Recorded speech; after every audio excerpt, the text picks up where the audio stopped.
Let's use the density equation now. You may have seen this before in other classes.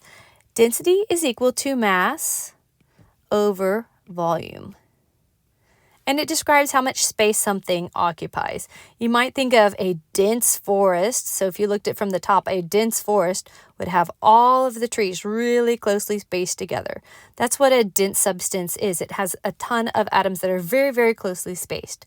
Whereas a forest that was not dense might have a tree here, might have a tree here. There's a lot of empty space. How many units does density have?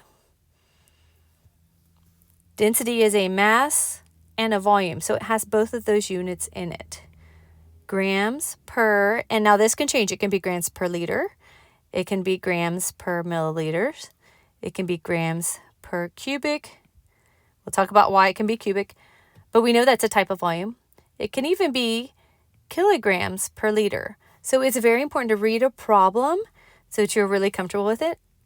Most of the time in chemistry, we're dealing with this unit in the first chapter of chemistry. But it has 2 units.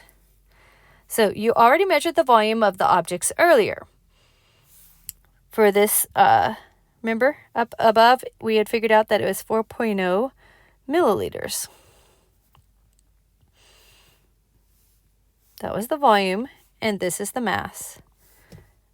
So if density is mass over volume, that would be 10.8 grams over 4.0 milligrams.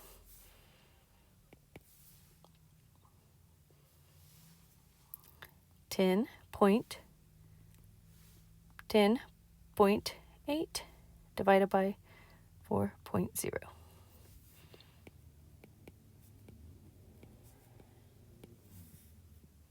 And your paper says milliliter right there. You can also use this to figure out the known densities of metals. So if we have a substance, it has a certain mass, it has a certain volume, and we get this number, can you tell what the substance is? It's aluminum. So that goes back up to the earlier section when we were talking about physical and chemical properties, right here. If you know the density of something, and you know it has to be one of a certain number of things, you can use the density to tell you what that substance is.